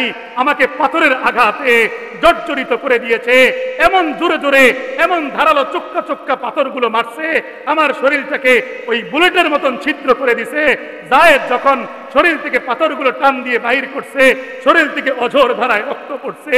বিশ্বাস করো আয়েশা, তায়েফের ময়দানের কষ্ট এবং উহুদের ময়দানে যে আমার 2টা দাঁত ফেলে দেওয়া হয়েছে, মুখ দিয়ে অঝোর ধারায় রক্ত পড়ছে, মাথার থেকে রক্ত পড়ছে, এই সমস্ত কষ্টগুলো আজকে যখন নাকি মৃত্যু সজ্জায়, আমি যখন নাকি মসজিদের ভিতরে, ওই মসজিদের নববীর ভিতরে সমস্ত সাহাবায়ে কেরামকে দেখলাম, ফজরের সালাতে তারা ভরপুর এসেছে, আমার কলিজার মধ্যে শান্তি লাগছে। পিছনের এই সমস্ত কষ্টগুলো আমি রাসূল এটা দেখার পরে আজকে ভুলে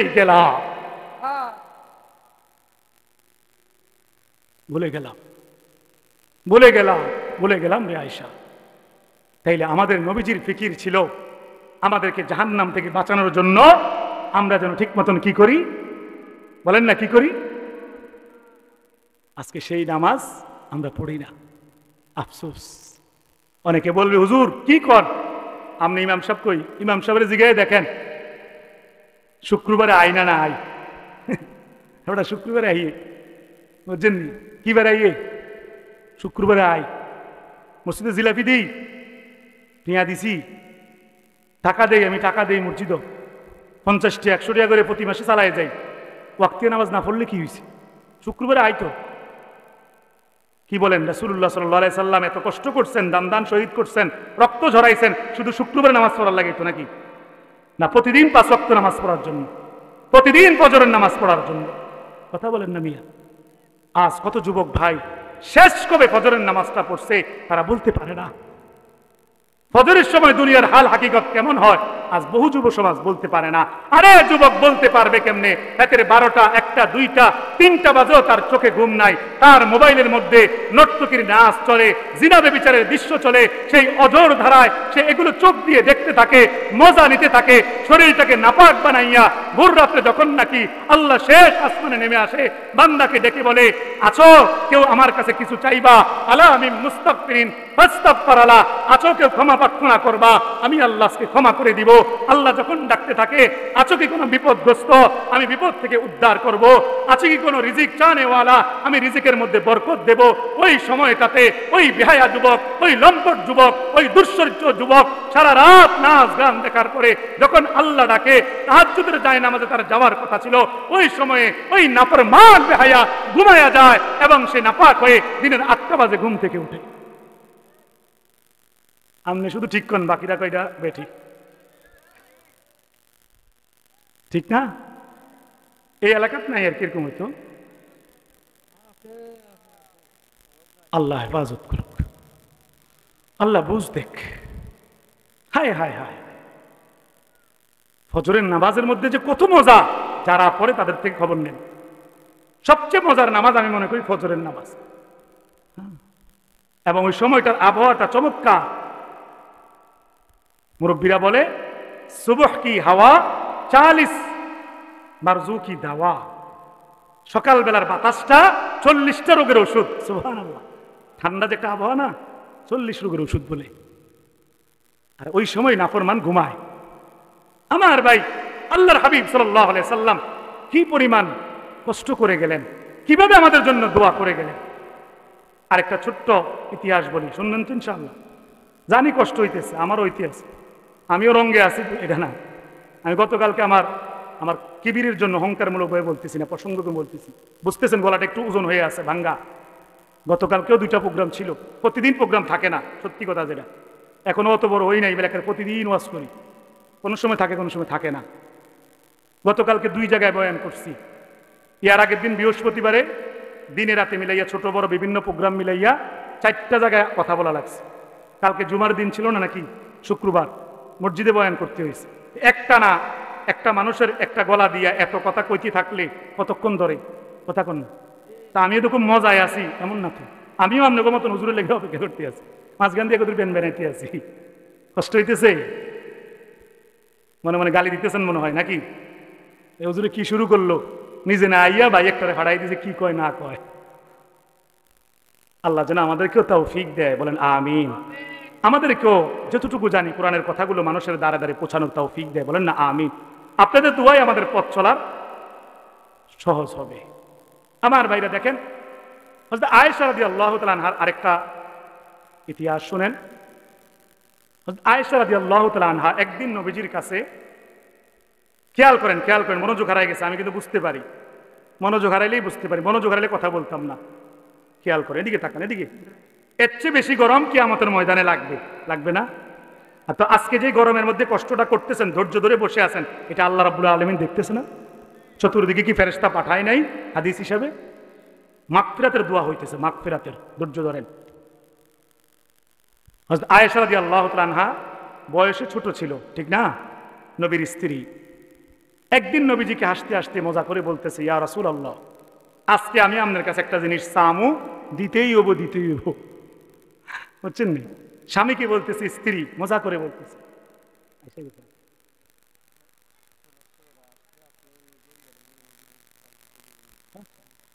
থাকেন, আসলে আমি ছেড়ে দিব, সমস্যা নেই। আয়েশা রাদিয়াল্লাহু তাআলা আনহা আল্লাহ রাসূল সাল্লাল্লাহু আলাইহি সাল্লামকে বলতেছে, আজকে আপনার কাছে একটা জিনিস চামু, দিতেই হবে। আমরা অনেক সময় বাচ্চারা আমাদেরকে বলে না, আব্বু আজকে মজা আনতেই হইব, অমুক মজাটা, একটা ড্রাগন ফল আমার লাগে আনতেই হইব, আমার লাগে ওই একটা খেলনা, যেটা অনেকদিন ধরে বলতেছি, আজকে আনতেই হইব, বলে কি বলে না বাচ্চারা, বায়না ধরে। আয়েশা রাদিয়াল্লাহু তাআলা আনহা তো বয়সে ছোট ছিল, কিন্তু মেধাবী ছিল, প্রচন্ড মেধাবী। 2210টা হাদিস আয়েশা বর্ণনা করছেন। সুবহানাল্লাহ। 18 বছর বয়সেই নবীজি উনার থেকে বিদায় নিছেন। উনি 18 বছর পর্যন্ত ওনার বয়সের নবীজিকে পাইছেন। এই অল্প সময়ে 9 বছর থেকে সংসার করছেন, মাত্র 9 বছরেই নবীর থেকে 2210টা হাদিস মাথার মধ্যে সেট করছেন, মুখস্থ করছেন, উম্মতকে এগুলো জানাইছেন। উম্মতের কত ফায়দা হয়েছে। ঘরের ভিতরের বিভিন্ন প্রয়োজনীয় বিষয় যেগুলো কেউ জানতো না, এগুলো হযরত আয়েশার মাধ্যমে সবাই জানতে পারছেন। মাসালা মাসাইলগুলো কেমন মেধাবিনী সেই আয়েশা, নবীজির প্রাণ প্রিয় স্ত্রী হযরত আয়েশা, যাকে আল্লাহ রসুল আয়েশা নামেও সবসময় ডাকতেন না, মাঝে মাঝে ডাকতেন আইসু। কি নামে ডাকতেন? আইসু। আবার কখনো কখনো ডাকতেন হুমায়রা। সুবহানাল্লাহ। কি ডাকতেন? হুমায়রা। এগুলো নামগুলো রাখবেন মহিলাদের, বাচ্চা মেয়ে হইলে হুমায়রা রাখবেন। আয়েশা রাদিয়াল্লাহু তাআলা না, আল্লাহ রাসূল সাল্লাল্লাহু আলাইহি সাল্লামকে বলতেছেন, আপনার কাছে আজকে এমন জিনিস চাবো যেটা দিতেই। নবীজি বললেন, আয়েশা বলো, কি চাও বলো, আমি না পারলে আল্লাহর কাছে জানাবো, আল্লাহর কাছে বলে হলেও ব্যবস্থা করুন। আমার কাছে তো তেমন সম্পদ থাকে না, সব দান করে দেই। কি চাও? নবীজি ভাবছেন মনে কিছু চাইবো, দুনিয়াবি জিনিস। আয়েশা রাদিয়াল্লাহু তাআলা আনহা আল্লাহ রাসূলকে বললেন, হে মুহাম্মদ, প্রাণ প্রিয় স্বামী আমার, আমি আপনার কাছে দুনিয়াবি কিছু কোনো বিষয় চাচ্ছি না।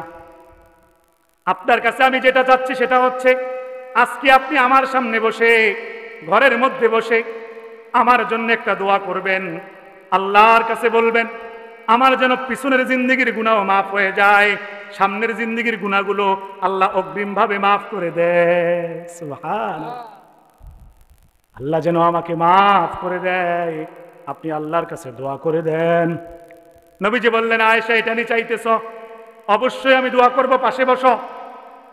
আয়েশা রাদিয়াল্লাহু তাআলা নাকি নবীজি পাশে বসাইয়া আল্লাহ তাআলা দরবারে দোয়া করে দিলেন, আল্লাহ, আমার প্রাণ প্রিয় সহধর্মিণী স্ত্রী আয়েশাকে আপনি সমস্ত গুনাহ থেকে মুক্ত করে দেন। নবীজি দোয়া করে হাত মোছার পরে হযরত আয়েশা রাদিয়াল্লাহু তাআলা খুশি খুশি মনে হাসা শুরু করছে, খুব আনন্দ পাইছে। উনি বলতেছে, আজকে আমার মতন খুশি পৃথিবীর কেউ নাই। আপনি যেই দোয়া করছেন আমি জানি আপনার দোয়া আল্লাহ কবুল না করে পারতো না। সুবহানাল্লাহ। আল্লাহ আমারে দিবই মাফ কইরা। এমনিতেও তো আমলের কারণে জান্নাতি তারা, কথা বল না। আর ওই কিভাবে খুশি হয়ে গেছে নবীর দোয়া দেখা। এবার নবীজি হযরত আয়েশাকে ডাক দিয়ে বলে, আয়েশা একটু বসো, আমার একটা কথা আছে তোমার কাছে। হযরত আয়েশা বললেন, কি কথা? এটাই মজার কথা, এটা আমাদের জন্য। খেয়াল করেন, আমার দিকে তাকান। আল্লাহর হাবিব বলল, তুমি তো আজকে দোয়া চাইছো দেখে আমি দোয়া করছি। দোয়া চাই নাই, দোয়া চাইছো দেখে দোয়া করছি। কিন্তু আমার অগণিত অসংখ্য উম্মত যারা এখনো জন্ম হয় নাই, কিয়ামত পর্যন্ত জন্ম হবে, আসতে থাকবে, তারা তো আমাকে চাওয়ার সুযোগ পাইবে না, আমার কাছে দোয়া চাওয়ার। এই সমস্ত অগণিত উম্মতের জন্য, কোটি কোটি উম্মতের জন্য, এরা যেন জাহান্নামের আগুন থেকে বেঁচে যায়, আমি প্রতিদিন 5 ওয়াক্ত নামাজের পরে আমার আল্লাহর কাছে এদের নাজাতের জন্য দোয়া করতে থাকি। তুমি দোয়া আজকে চাইছো, আজকে পাইছো। আমার উম্মত দোয়া না চাইতেই উম্মতকে আমি কলিজা দিয়ে ভালোবাসি। এজন্য আমি প্রতিনিয়ত তাদের জন্য জাহান্নাম থেকে বাঁচার জন্য আল্লাহর কাছে দোয়া করতে আসি। এবং কিয়ামতের ময়দানে যখন প্রতিটা নবী সহ সবাই নাফসি নাফসি বলবে, আমি নবী এক পাশে গিয়ে সেজদা দিয়ে আমার উম্মতের জন্য উম্মতি উম্মতি বলে কাঁদবো। শেষ উম্মতটাকে পর্যন্ত জান্নাতে নেওয়া পর্যন্ত আমার নবী, আমি নবীর দিল শান্তি হবে না। সুতরাং বিশ্বাস করো আয়েশা, আমি তোমাদের চেয়েও, পরিবারের চেয়েও আমি আমার উম্মতকে অনেক অনেক অনেক বেশি ভালোবাসি। আমার ভাই, নবীজি আপনাকে আমাকে ভালোবাসে, আর আপনি আমি বিনিময়ে নবীর কলিজার মধ্যে ছুরি চালাই। এরকম করে, বুঝলেন নাই? এরকম করে নাবিত্তার কাছে যাই, এখনো বুঝছেন না? যার আছে সে তো ভালো, যার নাই তে রাগ করেন না। হেদায়েত পাওয়ার জন্য, পরিবর্তন হওয়ার জন্য চেষ্টা করে। কথা বুঝছেন? মুখে বললেন নবীকে ভালোবাসি, যেই মুখ দিয়ে এই যে ঠোঁট, এগুলো কে দিছে? কে দিছে? জিহ্বা কে দিছে? আল্লাহ কোরআনে বলছে সূরা বালাদে, আলাম নাজআল লাহু আইনাইন, আমি কি তোমাদেরকে দেখার জন্য দুইটা চোখ দেই নাই? ওয়া লিসানা ওয়া শাফাতাইন, কথা বলার জন্য দুইটা ঠোঁট একটা জবান দেই নাই? তাহলে কে দিছে এগুলো? তাহলে যেই মুখটা দিয়ে, আল্লাহর দেওয়া মুখ দিয়ে যেটা দিয়ে বলতেছেন আমি রাসূলকে ভালোবাসি, ভালো কথা, অবশ্যই ভালো কথা, ঠিক না? তাইলে যেই মুখটা দিয়ে বলতেছেন ভালোবাসি, সেই মুখের মধ্যে রাসূলের সুন্নতের দাড়ি মোবারককে সাইজ চালান, তাহলে আপনি কিসের ভালোবাসেন? কিও মিয়া? কেউ কেউ কইব হুজুর যদি দাড়ি রাখি ঘরের স্ত্রী রাগ করো। আরে নাফরমান! আরে আমার ভাই, মহব্বত করে কলিজার মধ্যে বুক লাগাই বলতেছি, যেই বিবি তোমার দাড়ি রাখার কারণে রাগ করে, এটা বিবি না, এটা আস্ত একটা ইবলিস শয়তানের চেলা। এটা বিবি না, এটা তোমাকে নিজেও জাহান্নামে যাবে, তোমাকেও টেন্ডা লয়ে যাবে। আল খাবিসাতু লিল খাবিসিন আল খাবিসুনা লিল খাবিসা। অনুবাদ পড়ে দেখো, তোমাকে শেষ করবে, এটা শেষ করবে। এজন্য আমার ভাই নিয়ত করে ফেলেন, ইনশাআল্লাহ কিচ্ছু হবে না। যারা রাখছে তারা ঠকে নাই। কিও ভাই? দাড়িওয়ালারা কথা কন একটু জোরে, সুযোগ পাইছেন তো? যারা রাখছে তারা কি করে নাই? ঠকছেন? বউ বাপের বাড়িতে আজীবন লেগে চলে গেছে তো নাকি? না আরো বেশি মহব্বত করে? দাড়িওয়ালা ছেলে মেয়ে আরো বেশি মিয়া। আলহামদুলিল্লাহ বলেন, কিচ্ছু হবে না। আরে মিয়া শুনো, দুনিয়াবী বিষয় দিয়ে তোমারে বুঝাই যুবক ভাই, কি বুঝছো তুমি মিয়া? তুমি দেখো জঙ্গলের মধ্যে যে সিংহ থাকে, কি থাকে? সিংহর মাথার মধ্যে কতগুলো কেশ, যেটাকে বলে চুলের মতো, এরকম বড় বাবরি চুলের মতো লম্বা লম্বা, আছে না নাই? সিংহের, বাঘের না, আসেনি? আচ্ছা, সিংহরে যদি মনে করেন একটা ওষুধ খাওয়াইয়া খাবারের সাথে অজ্ঞান করে রাখে, এরপরে যদি নাপিতটা আইয়া বড় সাই একটা ধামা লইয়া সিংহের যে চুলটি আছে এটি সাইচালা, এই যে কেশ যেটারে বলে, সিংহরে তো সুন্দর লাগলো নাকি? এই কথা কও না যুবক ভাইরা, জবাব দাও। সিংহের মাথার মধ্যে যে কেশ থাকে, যে চুলগুলো থাকে, সুন্দর লাগে, যেটাতে তাকে রাজা রাজা লাগে বনের, এগুলো যদি সাইচালায় সিংহরে সুন্দর লাগবো? সিংহ নিজেই তো এগুলো যদি সাইচালায়, ঘুমের থেকে ওটা দেখে সজাগ হইয়া সে নিজেই লুকাই থাকবো শরমে, ঠিক না? তাহলে সিংহের সৌন্দর্য তার কেশের মধ্যে, ঠিক এমনি ভাবে যুবকদের, পুরুষের সৌন্দর্য তার দাড়ি মোবারকের মধ্যে, দাড়ির মধ্যে। আর নারীদের সৌন্দর্য দাড়ি ছাড়া, এই জন্য আল্লাহ এটা দেয় নেই, ঠিক না? আল্লাহ দিছে, আল্লাহ বিধান দিছে। হাদিসে আছে, আয়েশা থেকেই বর্ণিত, 10টা জিনিস ফিতরতের অন্তর্ভুক্ত। একটা হচ্ছে ইয়াফাউল লিহইয়া, কসসুশ শারিব। একটা হচ্ছে দাড়িকে লম্বা করা, মুছগুলোকে খাটো করা। কি করা? দাড়িকে লম্বা করা, মুছ কি করা? ছোট করা। আর অনফুলা মানে কি কয়? না, জাজ্জার বুঝ দাড়ি কেটে রাখে মুছ। কি কয়? জাজ্জার বুঝ দাড়ি কেটে রাখে মুছ। হায় হায়, সে নিজে ইচ্ছা করিয়া পুরুষ হইয়াও নারী হইতে চায়, দাড়ি কাটা শুরু করছে। আরে বেটা, তোর দাড়ির মধ্যে তোর সুন্দর লাগে। বর্তমানে যুবক যারা আছো, খেলা তো অবশ্যই মোটামুটি দেখো, তুমি খেয়াল করে দেখো, বিভিন্ন কাফের খেলোয়াড়রা, মূর্তি পূজক খেলোয়াড়রা পর্যন্ত ফ্যাশন হিসাবে সুন্দর লাগে মনে করিয়া বড় বড় দাড়ি রাখে, দেখো নাই? আচ্ছা, এবার হিসাব মিলে দেখো, তার চেহারা যখন রাখতো না সে দাড়ি, আর এখন যে রাখে, আগের চেয়ে তার এখন সুন্দর লাগে। কথা বোঝেন নাই? এই গতকালকে আমি হঠাৎ করে নেটে পাইছি, একজন খেলোয়াড় আছে বাংলাদেশের ক্রিকেটের বড় মাপের খেলোয়াড়, মুশফিকুর রহিম, নাম শুনছেন নি? যুবকরা তো অবশ্যই চিনি। মুশফিকুর রহিমের দাড়ি রাখার আগের চেহারাটাও দিছে, দাড়ি রাখার পরের চেহারাটা, এখন তো দাড়ি আছে তার, আছে না? পরের চেয়ে দুইটা একসাথে দিছে পাশাপাশি। লেখা কোনটা ভালো লাগে একজনে দিছে আর কি, সবাই লেখছে মাশাআল্লাহ, এখন ভালো লাগে দাড়িওয়ালাটা। আসলেই দাড়ির মধ্যেই সৌন্দর্য। তুমি রাগ করো না আমার সাথে, তুমি মাথা লুকান দরকার নাই, কিচ্ছু নাই। এটা আগে করলে করছো, আজকে থেকে রাখার নিয়ত করো, নিয়ত করো। 2-4 জন বলো না ইনশাআল্লাহ। কি রে 2-4 জন কইতো কা? সবাই নিয়ত করো, রাহওয়ান না রাও, নিয়ত করো, তাআলা দয়া করতে পারে, মন পরিবর্তন করতে পারে। সবাই একটু আল্লাহর জন্য বলেন ইনশাআল্লাহ। হ্যাঁ, আমার দিকে চাকাইয়া বলেন, চাই কেউ কোনো লুকায়নি কেন, সবাই বলেন ইনশাআল্লাহ দাড়ি রাখবো। কেউ কোনো গালি দেয়নি মনে মনে, আল্লাহ জানে। বলেন না ইনশাআল্লাহ দাড়ি রাখবো। আরে এটা গ্রামের নাম কি? রমজানের কান্দি। হুজুর আসার সময় গাড়িতে বলতেছে, মুরাদনগর তো আমি সারা বছর কত জায়গায় যাই, আজকে 20 বছর হুজুর বয়ান করে আমার বড় ভাই। রমজানের কান্দি নামটা আসলে ভালো করে আসছে না, আগে না আসছে, আইছে আইছে না, ও এলো তো ভুলে গেছে হয়তো। তারপরে মারে কইতেছে মজা করিয়া, কয় এটার পরের গ্রামের নাম কি কোনো, এটা যেহেতু রমজানের কান্দা, পরের গ্রামের নাম কোনো ঈদের কান্দা নেই, কোনো খবর লইস তো, আজকে কইতেছে, কথা হচ্ছেন। এই জন্য আমার ভাই দাড়ি রাখতে সুন্দর লাগবে, টাকাও বাঁচবে। শুধু শুধু প্রত্যেক দিন 2 দিন পরে পরে, 4-5 দিন পরে পরে ওই নাপিতারে করতে টাকা দেওয়ান লাগে, আবার এগুলো বড় হয়ে যায়, আবার কাটে, আবার বড় হয়, লাভটা কি হয় কন্যা? ডাক্তারি শাস্ত্রে চিকিৎসা বিজ্ঞানীরা পর্যন্ত বলতেছে, যারা নিয়মিত দাড়ি কাটে, ভালো করে খেয়াল করো, যারা নিয়মিত দাড়ি কাটে তাদের জৈবিক যে শক্তি, যৌন শক্তি, এটা দুর্বল হতে থাকে। চোখের, হ্যাঁ ঠিক বলছেন, চোখের জ্যোতির ক্ষতি হয়। তুমি যেই যৌবন লয়ে লাফাও, জায়গা মতন জায়গায় যদি শেষ হয়ে যায়, এটা কি করবা? দাড়ি কাটার কারণে কিন্তু যৌবন নষ্ট হয়।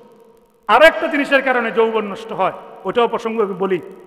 পায়ের যে টাকনু আছে না, টাকনু চিনেননি? ওই যে অজু করার সময় টাকনু সহ ধোয়া, ওই শক্ত একটা হাড্ডি আছে না পায়ের বুড়ার পাশে, এরকম এরকম ছোট্ট মার্বেলের মতো আছে না, প্রত্যেকের পায়ে তো আছে। এই টাকনু এটার উপরে, এটার শেষ মাথার উপর পর্যন্ত পুরুষের জন্য প্যান্ট পরা, পায়জামা পরা জায়েজ আছে, লুঙ্গি পরা। এই টাকনুটা যে গুল্লা, এটা বল্টু, এটার নিচে প্যান্ট পরা, লুঙ্গি পরা হারাম, কবিরা গুনাহ, ঠিক কিনা? ওলামায়ে কেরাম বলেন ঠিক কিনা? হারাম, স্পষ্ট হাদিস আছে। এখন যেই যুবক মনে করে কি টাকনুর নিচে প্যান্ট পরলে আমার সুন্দর লাগে, আমি সিনেমার মধ্যে দেখছি নায়করা এরকম পইরা পইরা কি ভাবলো, আমারটাও এরকম টাকনুর নিচে পড়নি। না, তুমি বোকার স্বর্গে বসবাস করতেছ। ওই সিনেমা কর্মীওয়ালা নিজেও ধোকার মধ্যে আছে, তোমাকেও ধোকা দিতেছে। কেন? এই সম্পর্কেও ডাক্তাররা বলছে, যারা টাকনুর নিচে প্যান্ট পরে, ওই যে ছোট্ট বল্টুটা ঢাকনা হয়ে যায়, এটার মধ্যে যদি রোদের আলো লাগে না, বিভিন্ন কারণে এই টাকনুর ঢাকনা থাকার কারণে এই লোকগুলো যারা টাকনুর নিচে প্যান্ট পরে রাখে সবসময়, এদেরও জৈবিক শক্তি, যৌন শক্তি দিন দিন হ্রাস পাইতে থাকে, দুর্বল হইতে থাকে। এবার খালি ওই হারবাল কোম্পানির কাছে দৌড়ায়, কথা কয় না। রাস্তার পাশে একটা আগের যুগে কিন্তু শালসা ডিব্বা ডুব্বা দেখলে হারাইয়া যায়, আমার একটা লাগবো, দেন দেন। কেন? যৌবন তো শেষ করে ফেলছে। এজন্য বিয়ের অনুষ্ঠানে যাইতেছ, আজ একটু স্মার্ট হয়ে যাইতে হইব। স্মার্ট হওয়ার মানি টাকনুর নিচে একবারে মাটি পর্যন্ত প্যান্ট পরা। আরে বেটা, তোর এটা কে বলছে? তুমি কি নবীজির চেয়ে বেশি স্মার্ট নাকি? তোমার রাসূলের চেয়ে বেশি স্মার্ট? আরে পৃথিবীতে নবীজির চেয়ে বেশি স্মার্ট কে ছিল বলো?